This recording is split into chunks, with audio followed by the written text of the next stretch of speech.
"You're not welcome here anymore. Leave." Her voice sliced through the cold air before I'd even stepped inside. I froze on the porch, a dish of cranberry pie in my hands, the smell of cinnamon rising like a faint echo of the home I'd built. Behind her stood my son, eyes lowered, his silence doing what her words couldn't, ending years of pretended peace.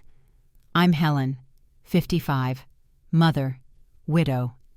For a long time I believed Christmas could mend anything. I'd baked, wrapped, planned.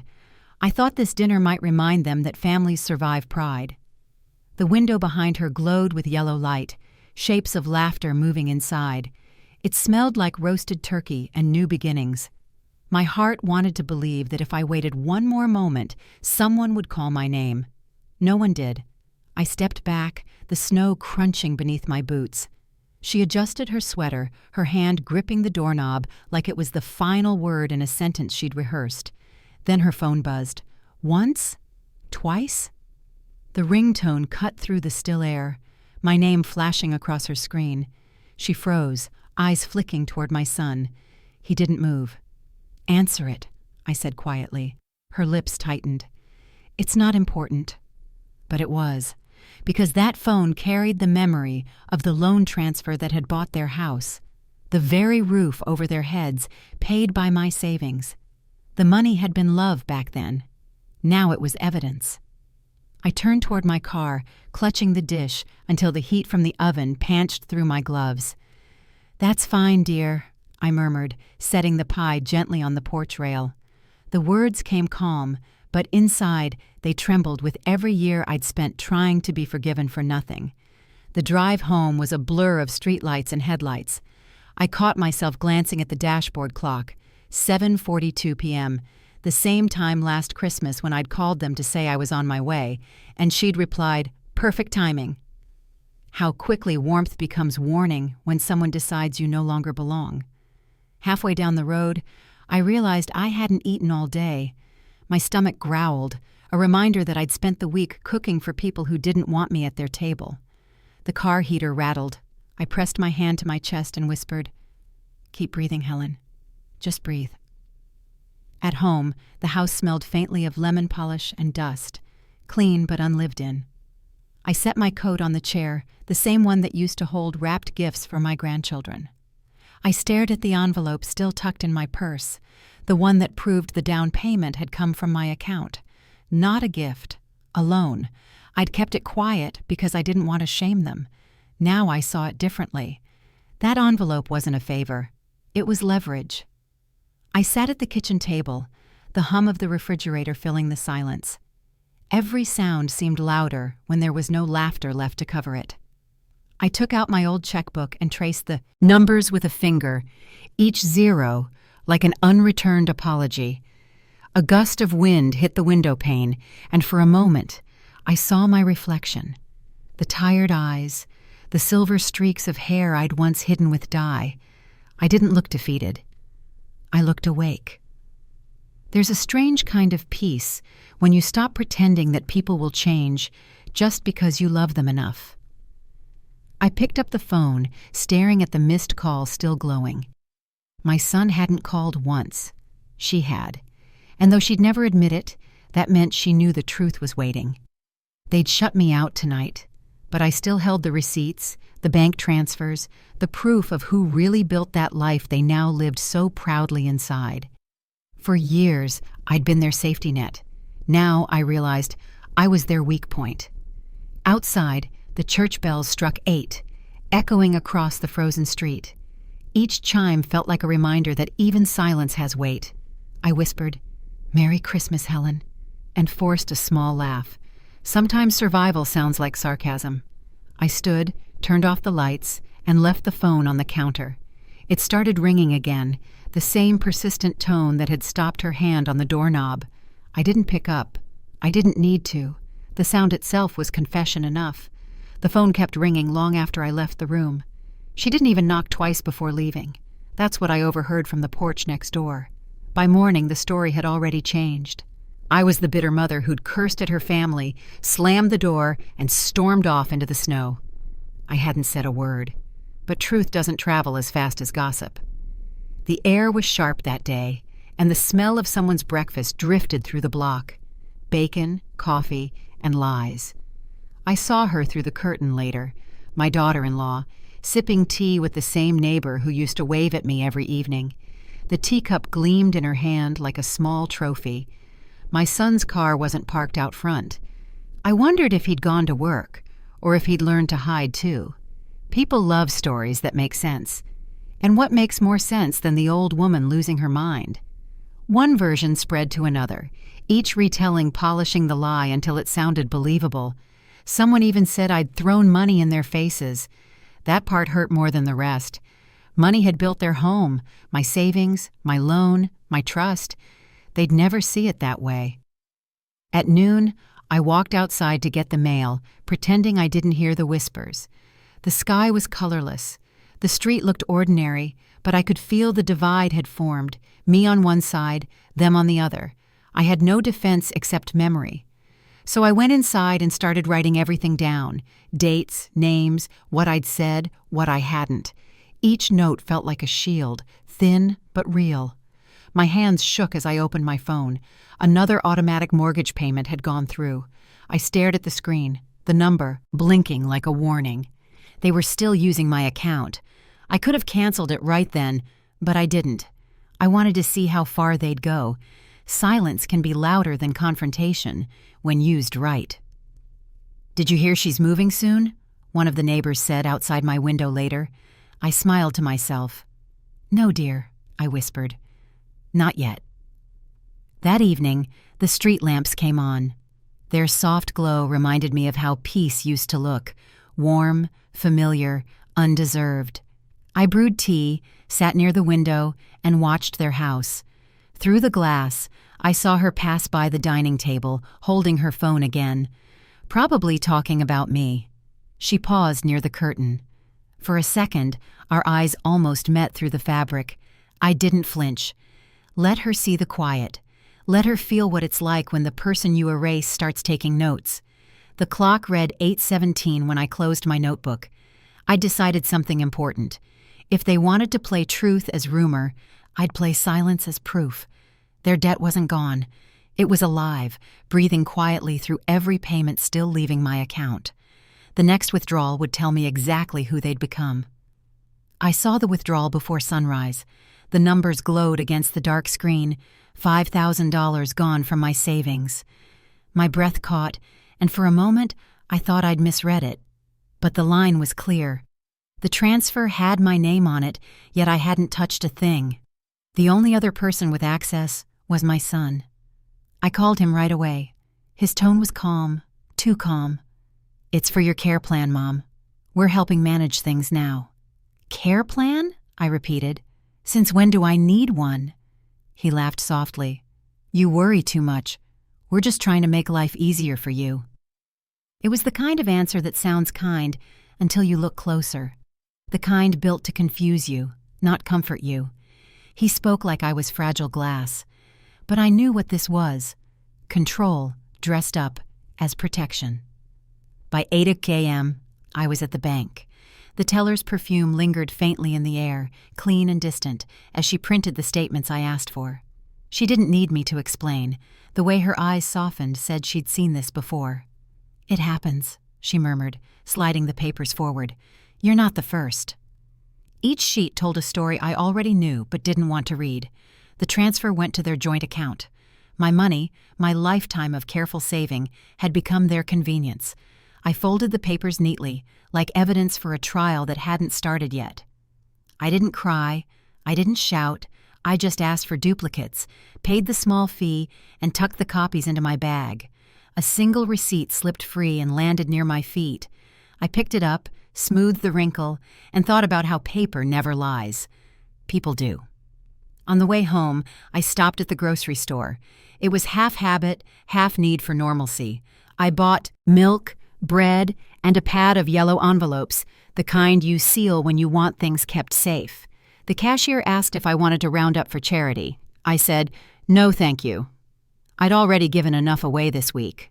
Back home, the kitchen light flickered as I spread the documents across the table. I checked every line twice. Each transaction felt like a small betrayal signed in ink. The heating clicked on, humming like a slow warning. I thought about calling my son again, demanding the truth, but then I imagined the tone he'd use. Steady, patronizing, full of that false patience children learn when they think they're smarter than you. Instead, I called the bank's helpline. The woman on the phone explained joint access policies in simple words, careful not to sound judgmental.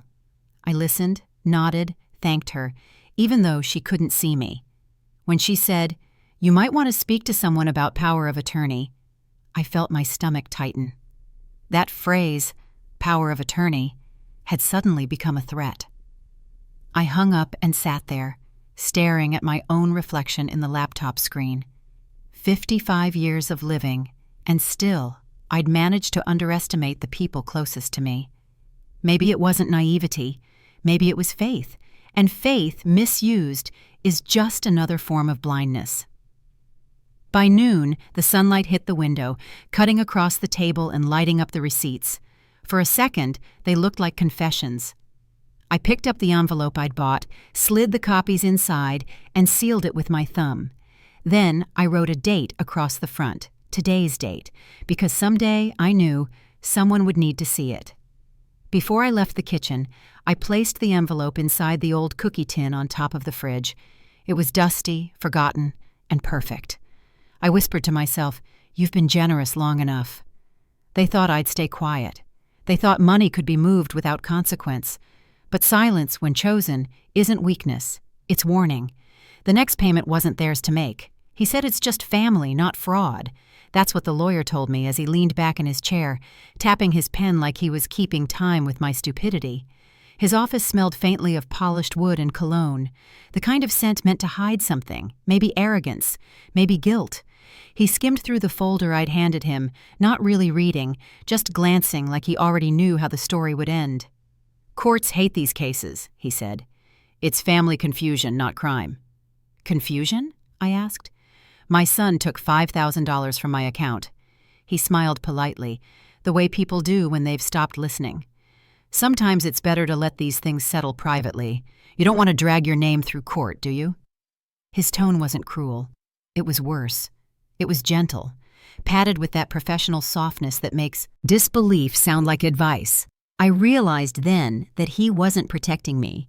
He was protecting the peace that keeps people like him comfortable.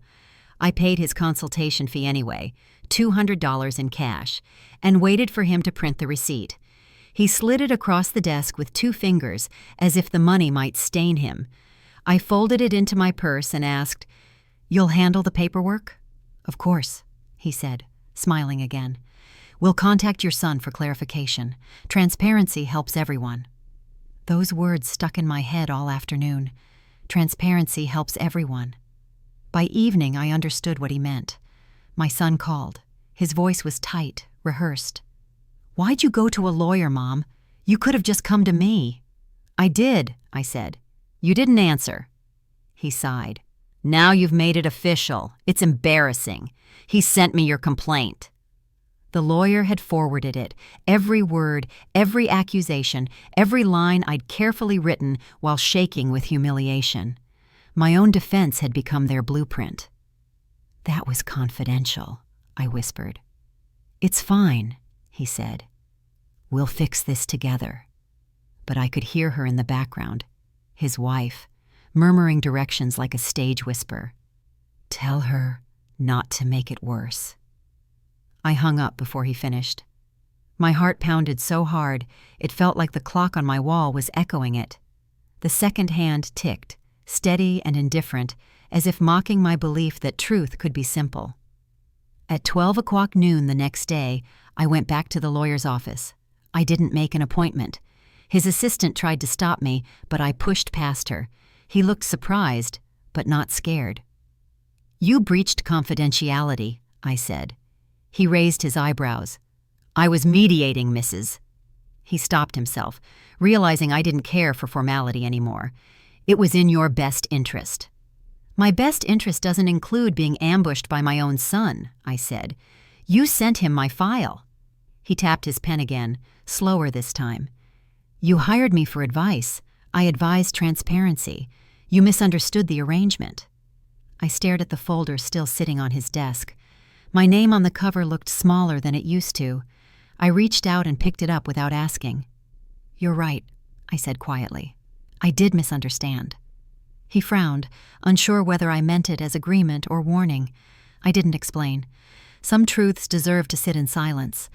Outside, the hallway was empty except for the receptionist pretending not to notice me. The elevator doors opened, reflecting my face in dull metal. I barely recognized the woman staring back. There was no fear left, just a kind of numb precision. When I stepped onto the street, the church bell across the block struck 12.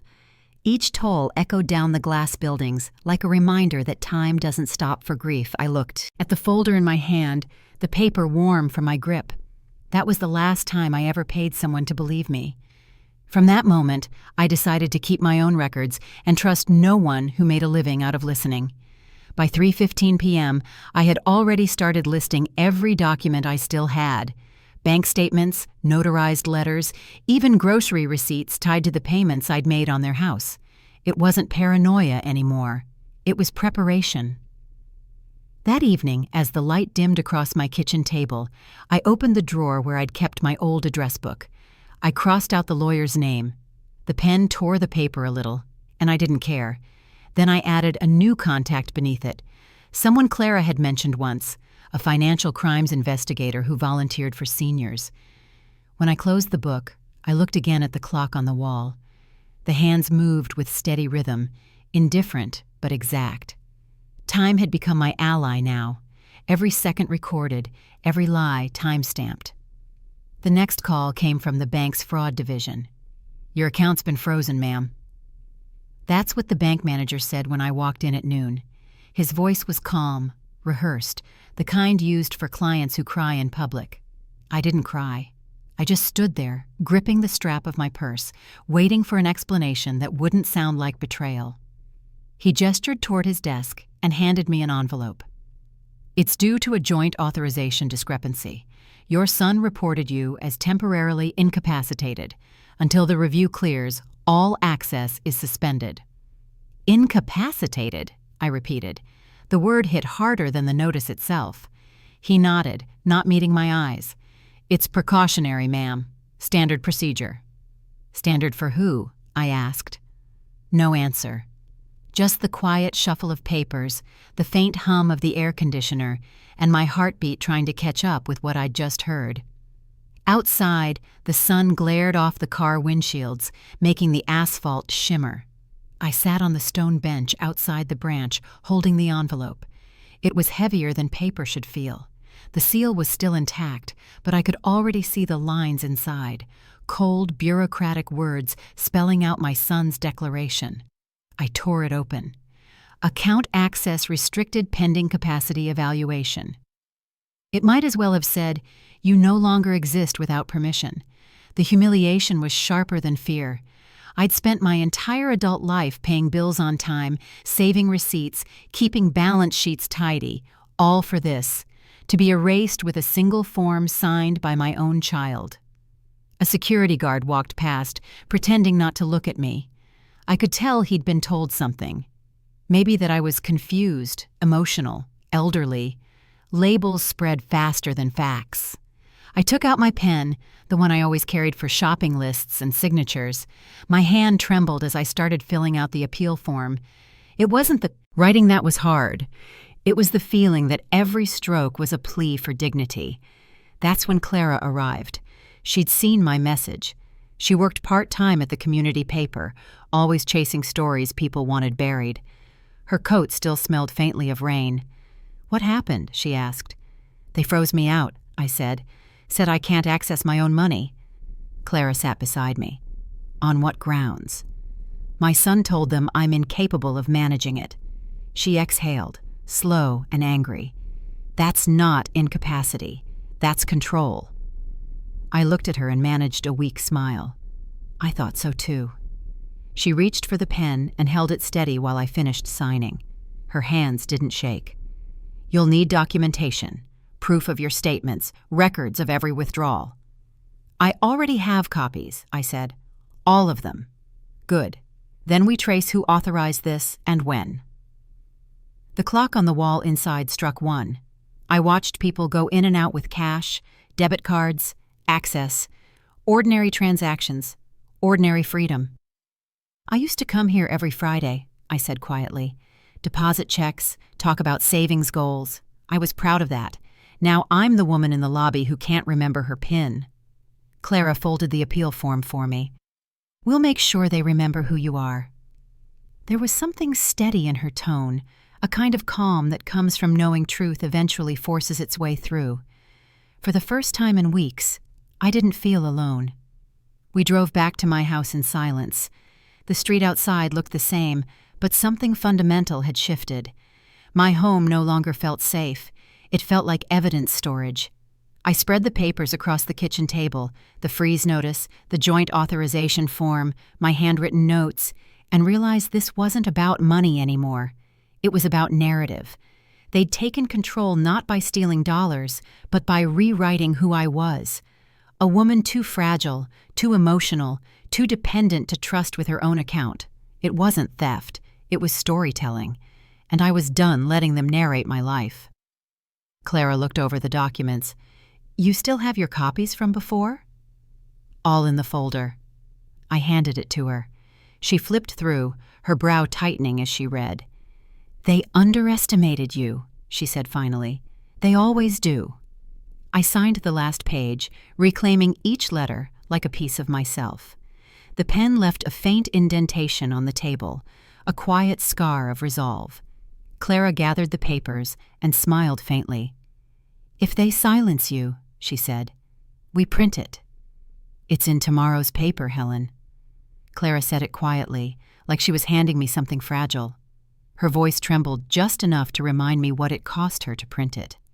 I unfolded the proof sheet and saw it there, a small column on the lower half of the community page. No names, just a story. But anyone in town who'd been paying attention would know. The smell of ink clung to the paper.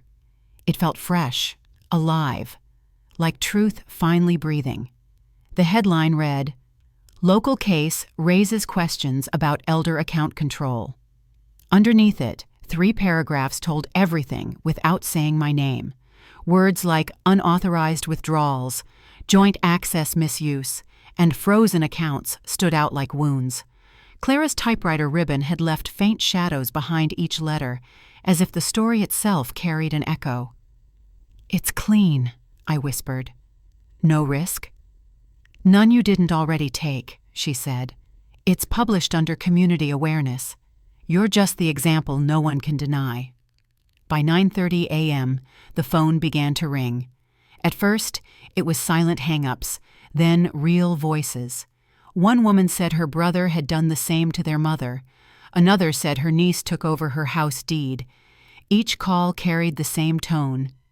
Disbelief turned into recognition. The story wasn't just mine anymore. At noon, the grocery clerk didn't meet my eyes. She folded my receipt twice before handing it over. The cashier next to her whispered something I couldn't hear. Gossip had a new headline now, and for once, I was fine with that. Let them talk. The silence had done worse damage. By afternoon, I knew he'd seen it. My son called around 2 p.m. His voice was smooth, clipped, as if every word had been measured. You're humiliating us, he said. No, I answered, calm but steady. I'm clarifying what happened. He paused, the kind of silence that sounds like restraint. You've gone too far. There are better ways to handle family matters. Family matters end when family steals, I said. There was a long breath on his end. Then faintly, her voice cut in. His wife, colder than his. You'll regret this, Helen. I already have, I said. That's why I stopped keeping quiet. He started to speak again, but I ended the call. My hand shook slightly, not from fear, but release. For the first time, I didn't need their approval. The story was no longer theirs to control. By evening, Clara arrived at my doorstep with a small envelope. Inside was the final print edition. The page looked different now that it was real, the ink darker, the layout balanced. My story wasn't in the shadows anymore. She sat across from me, her hands folded. "There's more," she said. "A reporter from the city paper called. They saw the piece online. They want to talk, but only if you're ready." "What did you tell them?" "That you'd speak when the paperwork's in your hands. Until then, they keep you anonymous." I nodded slowly. "Good. Anonymity is leverage." "Leverage is safety," she said, finishing the sentence for me. We both smiled. It wasn't triumph. It was survival. Quiet, earned, necessary. Later that night, I reread the article one last time under the kitchen light. My old envelope of documents sat beside it, the same one I'd once hidden in a cookie tin. The contrast was sharp. Secrecy beside exposure, fear beside proof. I traced one line from the story with my finger. "Elder abuse isn't always visible," it read. That was the heart of it. The world only sees bruises on skin, never the ones inside the bank account. I folded the paper, slid it back into the envelope, and tucked it into my folder with the rest. The clock on the wall ticked past 10 o'clock. A steady rhythm. Each second felt like distance gained from who I used to be. Before I turned off the light, I whispered to the quiet house, "They can't rewrite this anymore." The phone rang again before midnight. Clara picked up first, her number listed as the press contact. I watched her expression change as she listened.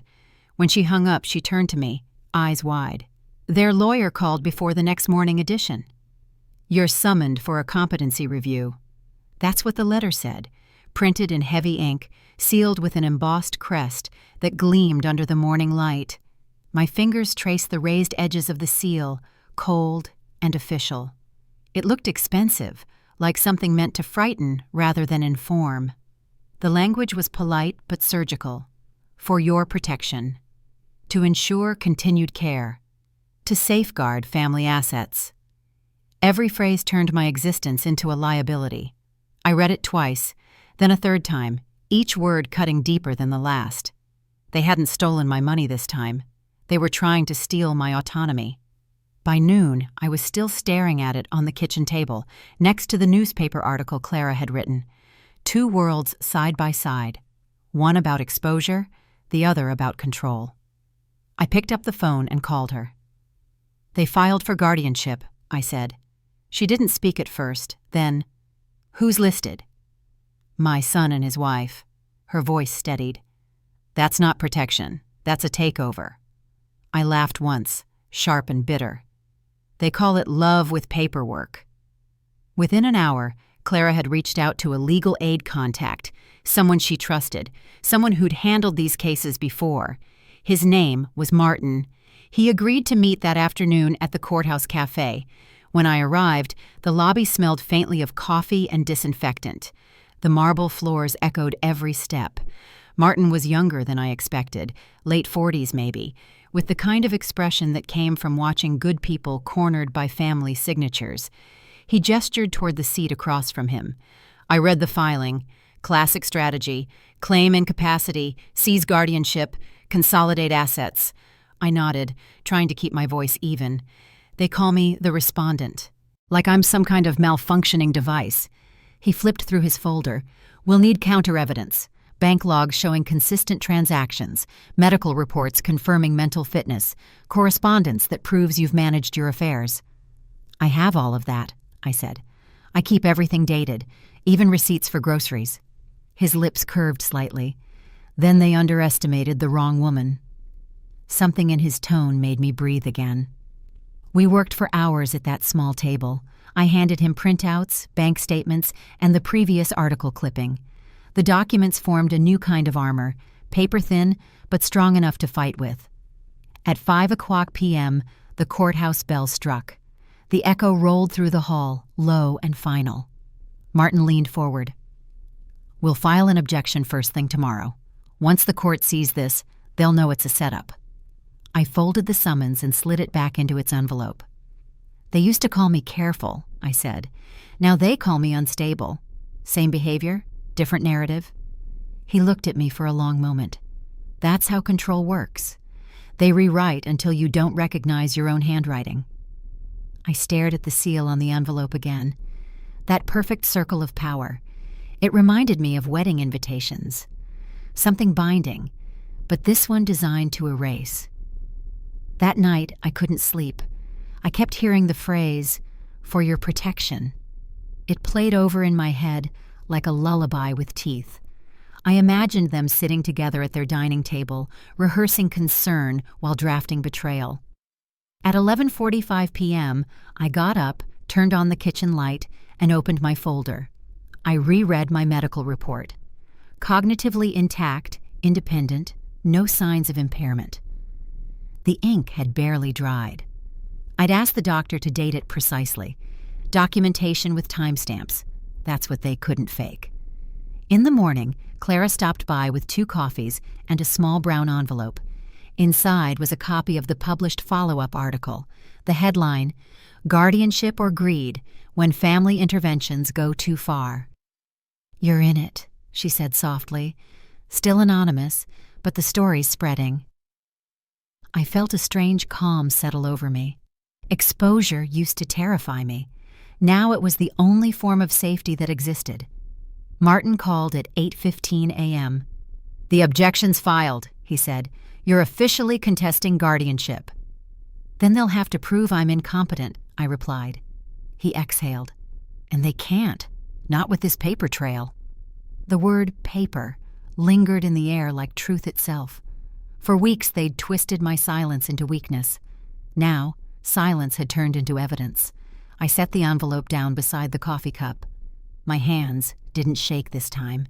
The embossed seal still glared up at me, but it no longer had weight. When I finally looked back at the letter, one line stood out near the bottom. "Hearing scheduled for Friday, 9:00 a.m. I read it aloud once, then whispered to the empty kitchen. "I'll be there." The hearing was scheduled for Friday, 9:00 a.m. He didn't look at me once. Not when I walked into the courtroom, not when I sat down, not even when I turned my head hoping for a flicker of recognition. My son stared straight ahead, his face composed like stone. His wife whispered something in his ear, and he nodded without moving his eyes. The judge entered, robe crisp, voice calm. "We're here to review the guardianship petition of record." The sound of the gavel cut through the room. It wasn't loud, but it silenced every thought. I folded my hands in my lap and looked at the folder before me, the same one that had lived on my kitchen table for weeks. Inside were bank statements, letters, and the copy of that embossed seal that had started this entire spiral. My palms were damp. Paper absorbs sweat like memory. Their lawyer started first. "Your Honor, this is a case of concern, not conflict. Our clients seek only to ensure their mother's well-being. She has shown repeated confusion regarding her financial obligations." He said it with such gentle authority that it almost sounded noble. Almost. He continued, "She's been influenced by outside parties, individuals encouraging her to act against her own interests." At that, Clara's name might as well have been written across the air. She sat in the second row behind me, quiet, arms crossed. Her presence was a wall I leaned on without touching. The lawyer kept talking. "Our goal is not punishment. It's preservation." Preservation, I thought.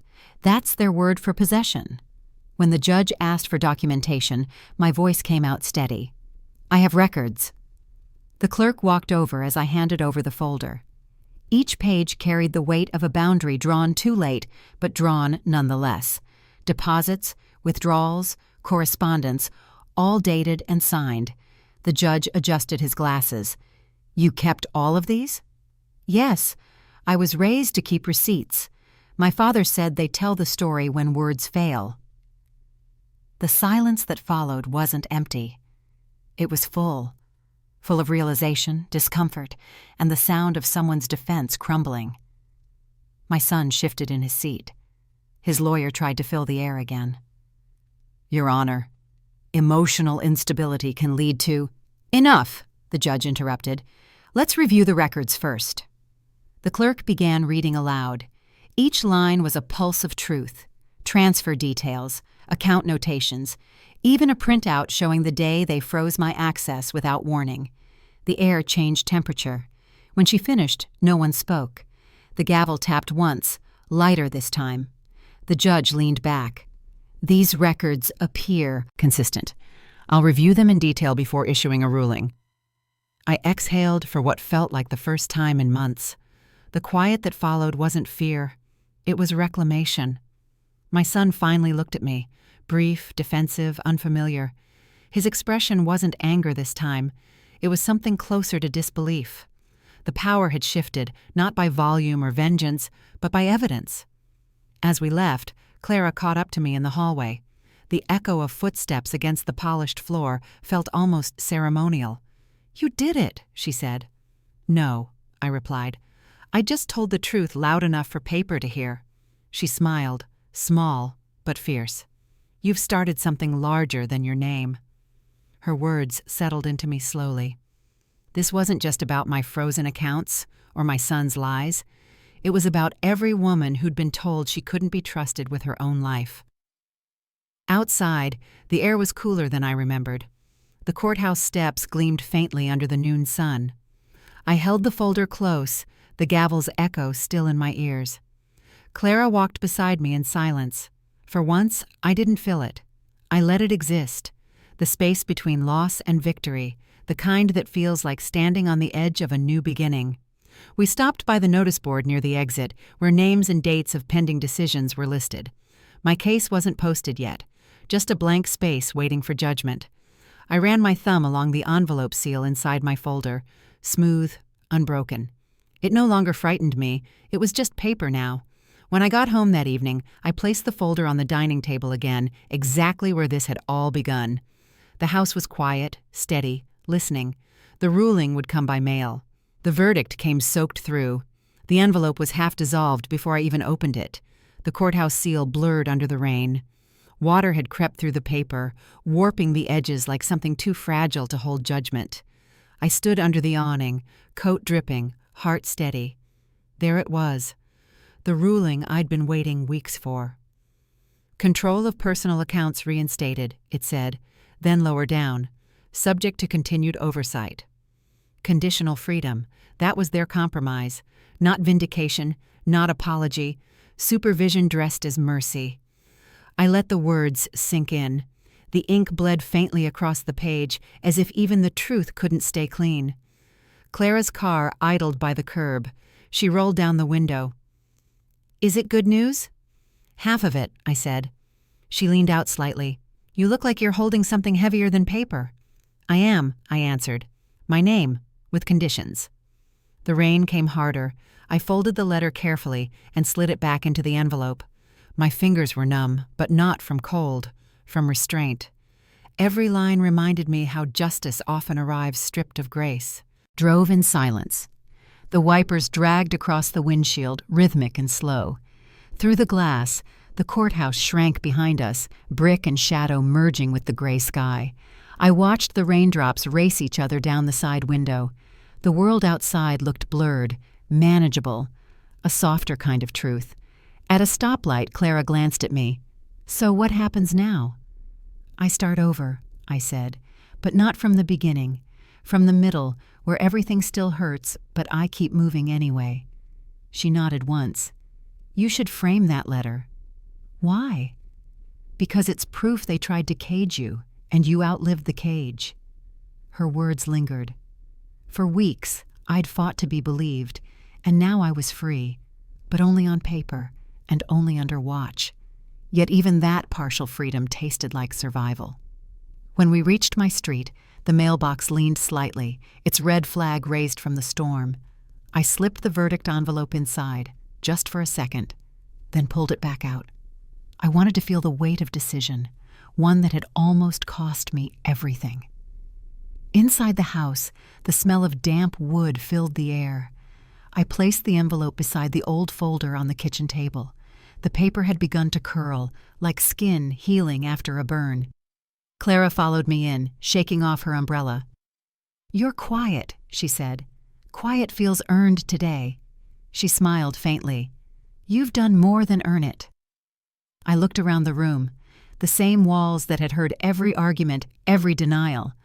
I thought about the last time my son's voice echoed here, accusing me of confusion, calling me unstable. Now I had something none of his words could erase.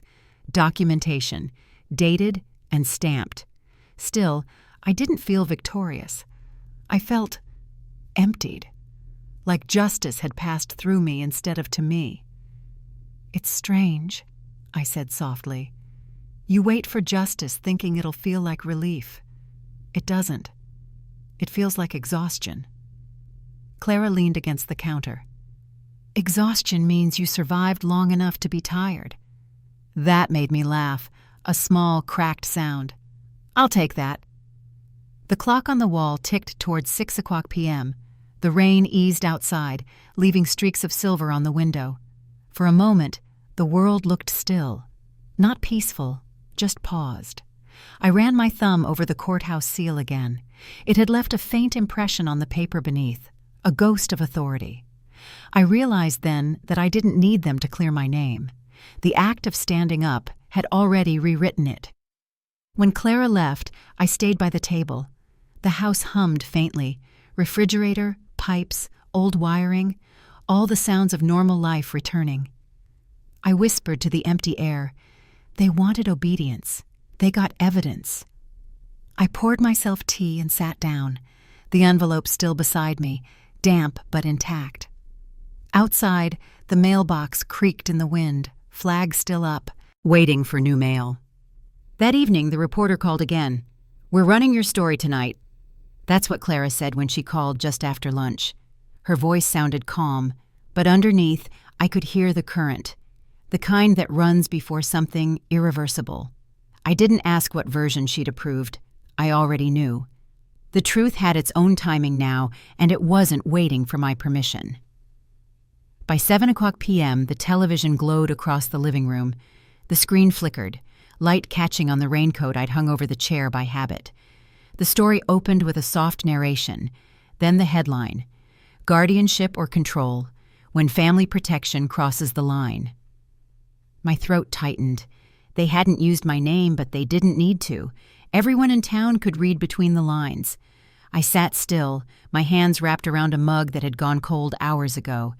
The reporter's voice carried over faint background music, factual, careful, but edged with quiet outrage. They showed the courthouse steps, the envelope, even a blurred image of the verdict letter. An unnamed woman regained control of her finances after a contested family petition, the voice said. The case highlights a growing pattern of financial overreach disguised as care.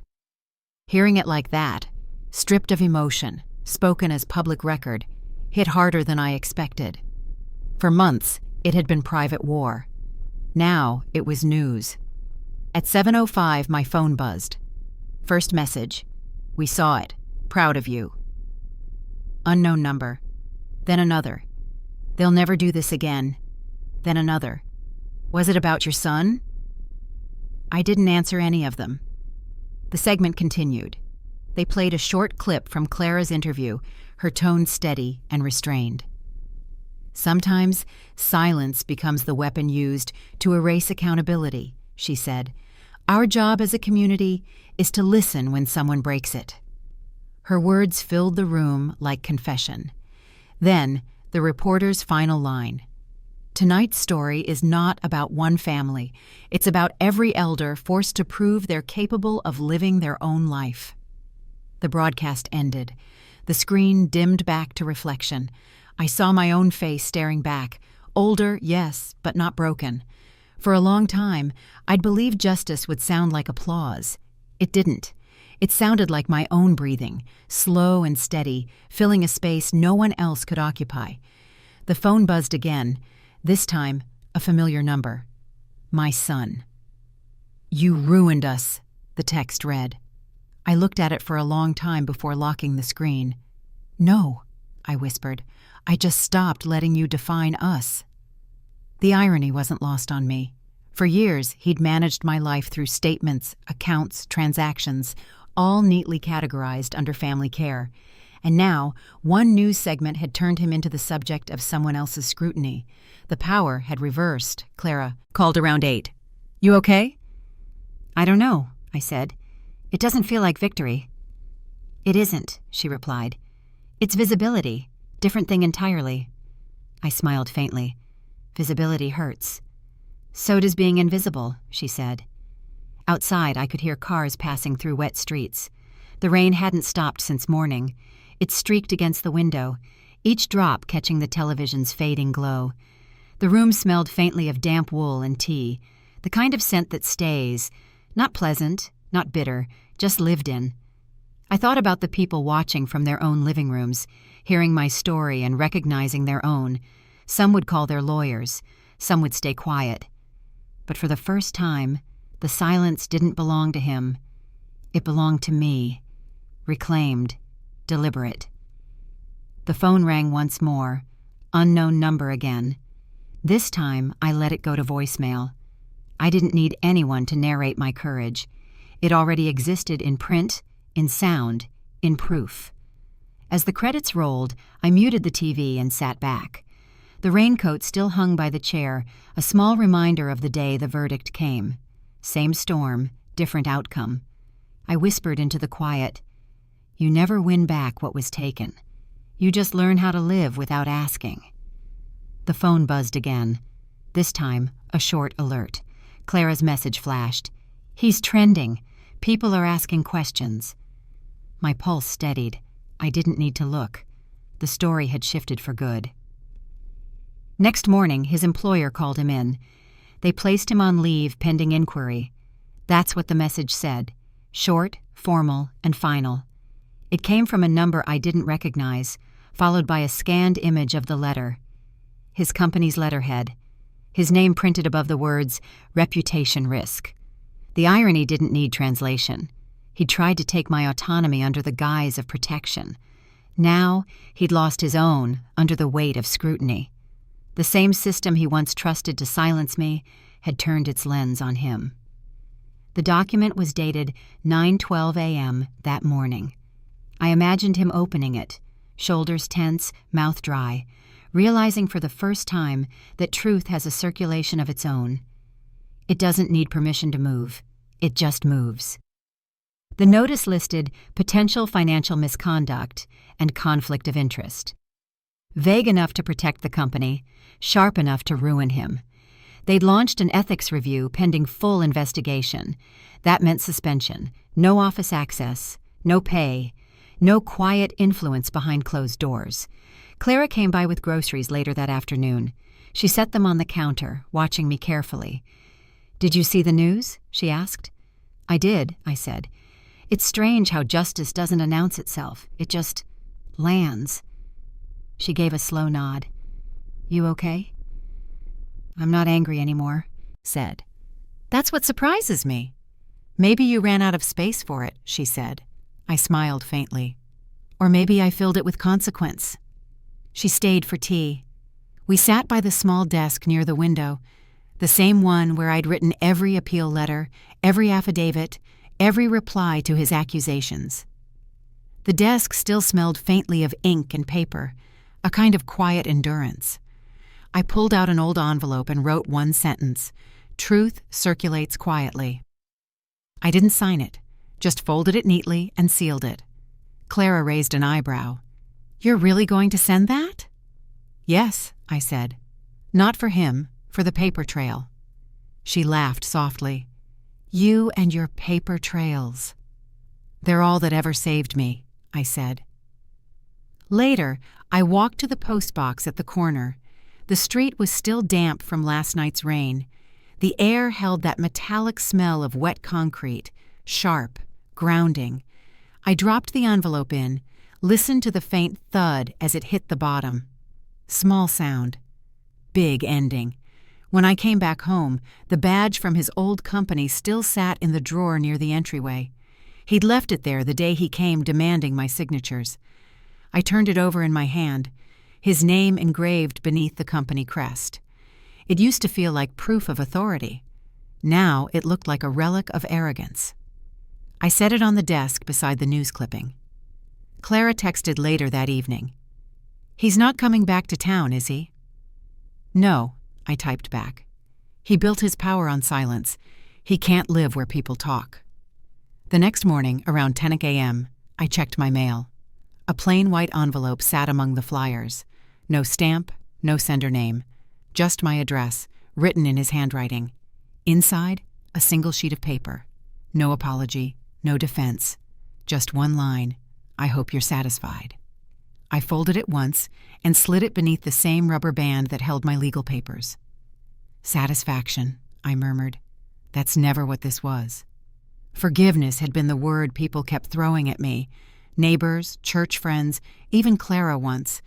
But forgiveness isn't currency. It's a resource, and mine was spent. The phone buzzed again. Clara. He's moved out, she said. Sold his share in the firm. Then it's over, I said. Is it? It has to be, I replied. Otherwise, I'd have to keep living in his story. The clock on the wall clicked softly, steady as a heartbeat. I exhaled. The house felt balanced again. Not peaceful, not healed, but level. I walked to the mailbox one last time before dusk. The air was cooler, the light fading. Something glinted inside, a small metallic shape wrapped in paper. I pulled it out, unfolded it slowly. The house key arrived in my mailbox. Everything smelled like lemon cleaner and guilt. The air hit sharp the moment I opened the door, a forced freshness that couldn't hide what had happened. Every surface gleamed, but it wasn't care. It was erasure. The smell clung to the walls like apology disguised as polish. The house was empty. Their furniture, their noise, their little empire of control, gone. Only the echo of footsteps remained, faint and uneven, like someone had hurried through one last sweep. I stood there with the new deed in my hand, my name printed cleanly across it. I'd won back what was mine, but the victory didn't taste like triumph. It tasted like disinfectant and memory. The hallway still carried a faint hum from the old fridge, the one he'd always refused to replace because it still worked fine. Funny how men measure worth by endurance. I walked toward the living room. The photo frames were gone, but the nail marks still punctured the wall. Small, raw reminders that something had once been there, something shaped like a family. At the base of the stairs lay a single key on the floor. It wasn't mine. The brass was scratched, the head bent slightly. I picked it up and turned it over in my hand. "So you did come back," I whispered, "at least to lock it properly." Clara met me there around noon. She carried a small folder and a look that mixed pride with exhaustion. "The transfer cleared," she said quietly. "You're the sole owner again." I nodded. I thought it would feel different. "It does," she said, "just not in the way you expect." We walked through the rooms together. The sound of our shoes was too loud, as if the house was listening. I traced the edge of the window frame where the curtain hooks used to hang. "They tried to sterilize it," I said, "as if cleaner could rewrite what happened here." "It's over now," Clara said. "You've got proof, closure, control." "Control," I repeated. "It used to mean safety. Now it just means solitude." In the kitchen, the counters sparkled like mirrors. The last bill still sat on the table, the final utility payment in his name. I turned it over. The due date had passed 2 days ago. A small victory, but it felt symbolic. The last trace of their ownership had expired without notice. "Are you keeping the place?" Clara asked. "For now," I said. "It owes me silence."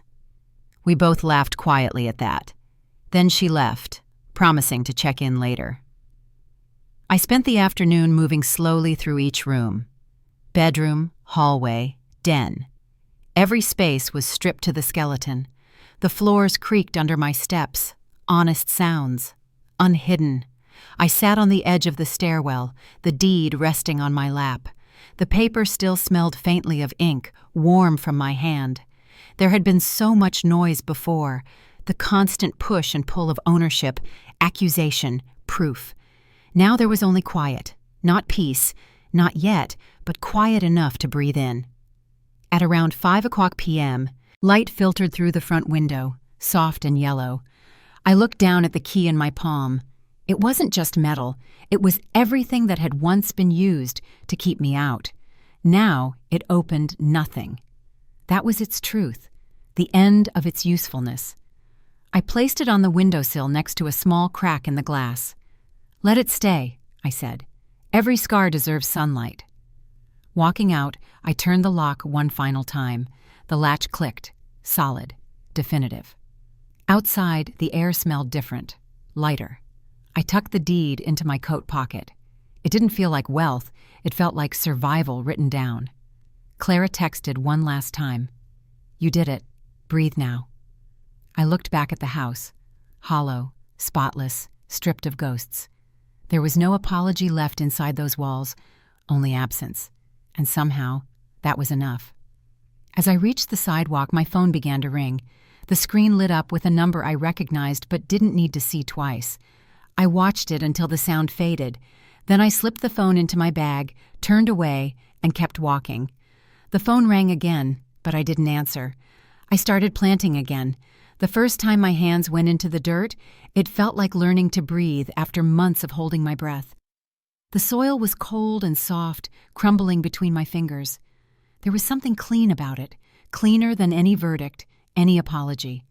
The support circle met every Saturday morning at the community center.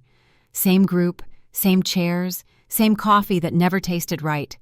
I didn't speak much the first few weeks, just listened. Women with quiet voices telling stories that mirrored mine. Different names, same bruises, same careful hope. It was strange comfort, proof that pain follows a pattern, but so does recovery.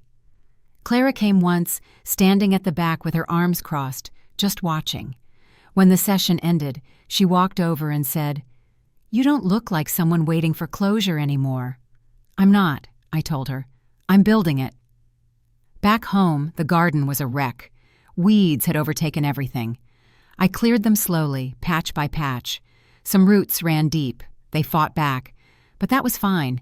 I wasn't looking for perfection, just progress I could see. By early afternoon, I'd turned the soil in half the yard. My palms were raw, nails lined with dirt.